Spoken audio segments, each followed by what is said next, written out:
इसकी ना आज मैं अकल ठिकाने लगाती हूँ। संगीता यार तुम उसे कुछ उल्टा सीधा मत बोल देना अब। नमस्ते दीदी। जब तुझे काम नहीं करना होता ना तो सीधा सीधा बता दिया कर। तेरे चक्कर में ना मुझे घर में बातें सुननी पड़ जाती हैं। सॉरी दीदी, हमारा बेटा का ना तबीयत बहुत ज्यादा खराब हो गया था कल रात से, इसलिए हम भागे भागे आए हैं। सब बहाने तैयार रहते हैं ना तेरे। तू एक बात बता, मैं तेरे भैया को क्या दूं नाश्ते में? बोला था मैंने तुझे आज जल्दी आ जाइए, उन्हें जल्दी निकलना ऑफिस के लिए। हम बस जल्दी सब जाके बना देते हैं ना। हाँ तो महारानी जी आप बाहर क्या कर रही हैं खड़े होके? अंदर जाइए। नमस्ते भैया, सॉरी हाँ हमको थोड़ा सा लेट हो गया, लेकिन हम जल्दी जल्दी आपका नाश्ता बना देते हैं। अरे नहीं मालती, रहने दो, मैं ऑफिस जाके नाश्ता कर लूंगा। अरे क्यों ऑफिस जाके नाश्ता करोगे? बाहर पता नहीं कैसा खाना बनता है। मालती तू किचन में जा, नाश्ता बना दे। और हाँ, सिंक में बर्तन पड़े हैं, पहले उनको धो लियो और फिर बनाइयो जा। कैसे संगीता, क्या जरूरत है इतने बर्तन गंदे करने की?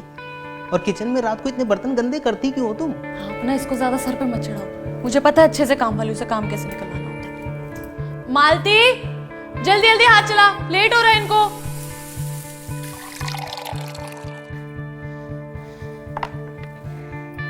दीदी आपका भी नाश्ता लगा दें? तू मेरी छोड़, तू जाके पहले कन्नू को तैयार कर। ठीक है। यार सुनो सुनो सुनो, हाँ। बेटा कैसा है तुम्हारा? भैया उसको तो रात से बहुत तेज बुखार है।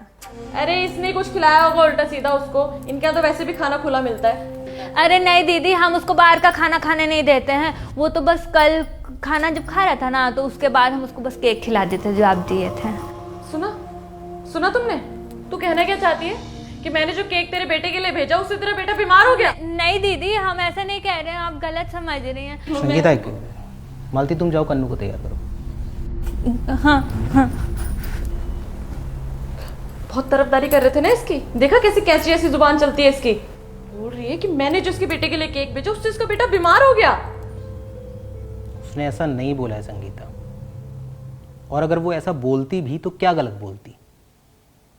तुमने उसके बेटे को जो केक खाने के लिए दिया था, जानती हो वो घर पर कब आया था? 12 दिन पहले, जिसे तुम फ्रिज में रखकर भूल गई थी। और कन्नू ने जब वही केक खाने की जिद करी तो तुमने उसे ये कहकर मना कर दिया कि केक पुराना है। तो तुम वही केक उसके बेटे को खाने के लिए कैसे दे सकते हो? वो बच्चा नहीं है क्या? उसकी तबीयत खराब होने की जिम्मेदार तुम हो संगीता। इंसान को इंसान समझो। और ये सिर्फ तुम्हारी नहीं है, बहुत से घरों की यही प्रॉब्लम है। खाना बासी हो गया तो काम वाली को दे दो। फ्रिज में कोई चीज पड़ी सड़ रही है तो कुछ नहीं, काम वाली को दे देते हैं। मालती हमारी मेड है संगीता, कोई भिखारन नहीं है जो तुम्हारे टुकड़ों पर जिएगी। वो भी अपने बच्चे को गोद में लेकर जाकर सड़क पर भीख मांग सकती है, लेकिन नहीं, उसका अपना आत्मसम्मान है। वो मेहनत करके अपना घर चलाती है। उसका पति उसे छोड़कर चला गया, लेकिन उसने हार नहीं मानी।